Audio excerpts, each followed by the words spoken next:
Hello. Good morning. Good morning. So my name is Ineza Olili and I'm conducting a video based on the government of the USA, and I promise you it will be confidential. So do you feel free to give your consent? First, what is your name about? It's mainly about knowing the branches of the government, what they do, what a bill become a law. It is mainly about the USA government. So are you free giving some ideas? Yeah, it's okay. It's okay. So thank you. So the first question goes like, what are the three branches of the government? Three branches. I think the legislative, the judicial, and the executive. So thank you. Do you know what they do, what each branches do in the government? Talking about executive, it involves senators and the president, which able to take a decision, and also judicial involve like judges and the constitution, yes, and legislative. I don't remember. Don't remember. It's okay. So the Democratic and Republic are the major parties. Can you name the other party? Sure. That's, I don't know. Don't remember, but it's fine. So what is a basic process to which a bill become law? I think in order to become a law, it goes in hand with those branches of government, where it starts in the legislative and goes in the executive, where president can approve it. After that, to go in the judicial, where judges can see if it can be included in the constitution or not. So thank you. Those are the question I wanted just to know what you think about it. So thank you so much. Okay, thank you. Good morning. Good morning. Are you fine? Yeah, I'm good. Okay, I'm glad you're good. So my name is Ololuneza and I'm conducting some research and interview to know what people think on the USA government. So it will be confidential. It won't take you to it won't lead to other conflicts or problems. So are you free to give your consent? Yeah, I give my consent to be represented. Thank you. So the first question goes like, what are the three branches of the government? So, the three branches, I think it's legislative, executive, and judicial. Perfect. Do you know what each branches do? So it's obvious. So legislative, I think there are those people who are in touch with the population, like they create the laws, like they create the laws in general, and then executive, I think we find the president and the senate and stuff like they are there to give decisions, to make decisions about any law and stuff.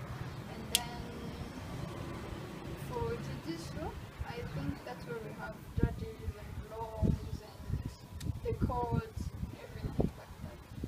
Yeah, that's good. Thank you. So Democratic and Republic are the major parties. Do you know the same party? I'm not really sure, but I've been hearing about something like Green Party or stuff. I don't know. So yeah, that's what I know. So the one of them. And do you know the basic process when a bill becomes law? So I think first of all, a bill that's idea of something which is going to become a law. So the process to which it's become a law, I think it's from the three branches. One we have first of all the population suggesting something from the legislative part, and then that's still a bill until in the executive branch where the president will approve. That's when maybe it can become a law.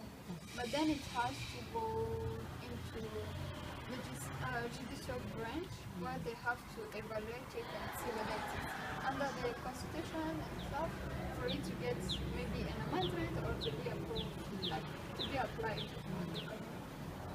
Thank you. That's all. So thank you for your ideas. My name is Odedineza. I'm a student at Southern New Hampshire University undergraduate program, and I'm pursuing business management under logistics and operation. And I'm going to give some different branches that are in the government of the United States of America. So before, I conducted a street research, like a street interview where I asked people what they understand about the branches, what they do, and how a bill become a law.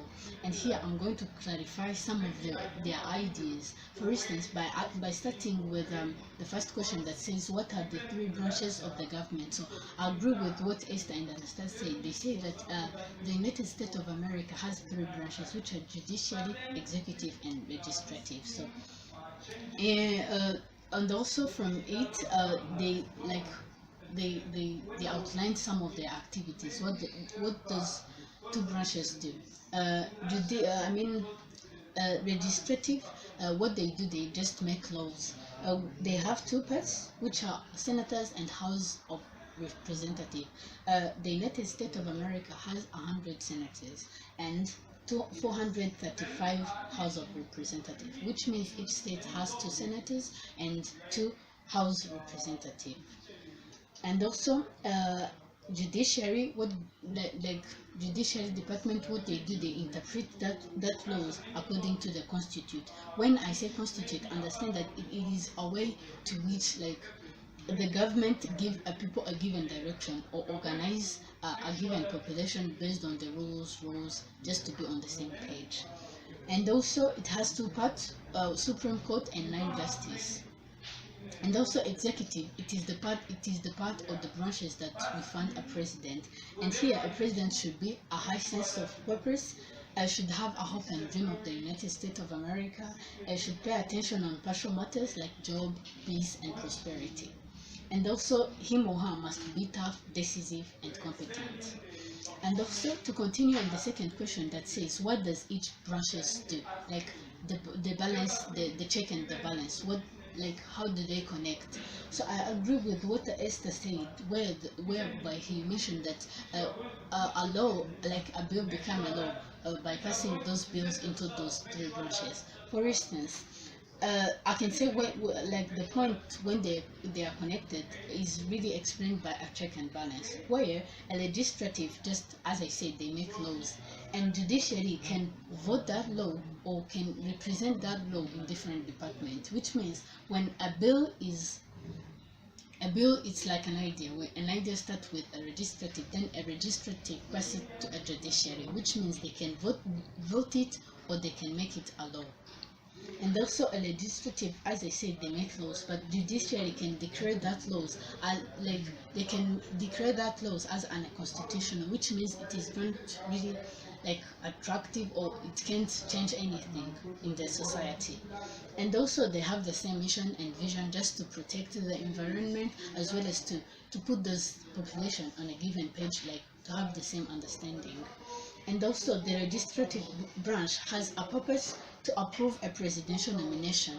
Sometimes they control a budget and remove a president from his office. Sometimes they remove a president from his office based on his action, what he's changing in the community. If that president doesn't change anything in the community, or him or her doesn't make any decision, I don't really think that president is doing some of his actions, so they remove him or her in the office. And also judiciary interprets laws, but the president nominates the Supreme Justice, Court appeals judges, and the District Court of Judges, who make that evaluation. So they evaluate that law to see if bill to see if it can become a law.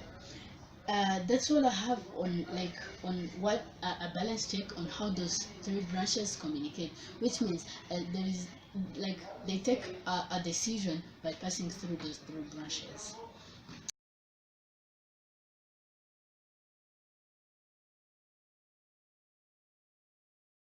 And also the third question asks, so the United States have two parties, like Democratic, Republican, but they are the major parties, but they have minor parties. And also I agree with the point of Esther. Like Esther said that the three branches have different parties. For instance, Green Party. Yes, I agree with her. Green Party is among the third party. So by starting, we can clearly understand the Democratic and Republican, what they do.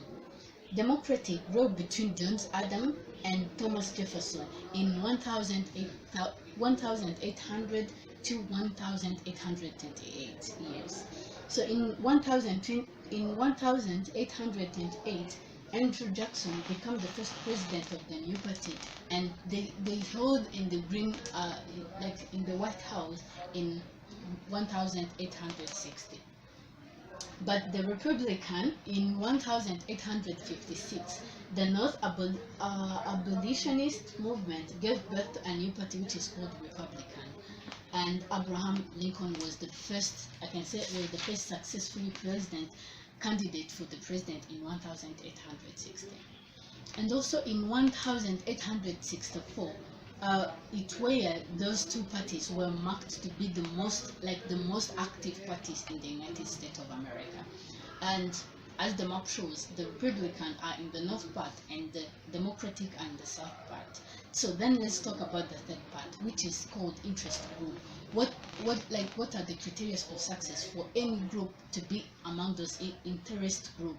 So interest group, I can define that interest group is any voluntary association that seeks to publicly promote and create the advantage of its cause.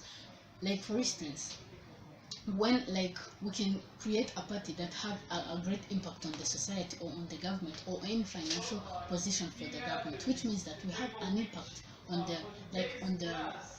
the development of our country, so it can be considered as an interest group. And also there are some most natural and active part in that green interest, which are Green Party, Reform Party, Libertarian Constitute Party, and a Natural Law Party. So those are examples of the most active parties that are in the third parties. So what is their contribution in the government of the United States of America? So their contribution, they influence the outcomes of the election, whereby they can support a given party and promote them to have more votes. And also they mobilize and they organize and mobilize around the single issues or position, and they put more pressure on candidates from the major political parties to address these issues, which means that they emphasize an issue so that it can be addressed to have a change in the society or in the development of a country. So the last question says that what are the basic process by which a bill become a law? So this is an interesting question. We have 7 steps of how a bill become a law. Firstly, a bill is an idea. So for instance, I can see that women's rights are being violated, and we need a law that should protect women's rights. So for it, I have that idea of finding a law that can protect a women's rights. So firstly, we have sponsors. Sponsors is anyone can draft a bill, but members of the Congress can introduce that bill into a legislation process. So, and also a president or a members of a cabinet can also have that bill, but that bill can be submitted to the registration for it to be reviewed and to be submitted in other steps. The second part is the committee action. The committee action, when a bill is introduced to the legislative part, and the bill is examined carefully, and its senses for a passage are the first determined, where a committee think is that a bill really profitable? Is that they analyze the good part or the major part of that bill, what can be its influence. But when that committee doesn't take an action on the bill, that bill is dead. The third step is subcommittee review. The committee submit that bill to the subcommittee for they study that bill, they hear some hearings around it, and those hearings provide opportunity to put on a record of the view of the executive branch and to the expert or other public officials and supporters to see if that bill is really profitable to the society. The fourth part is a markup.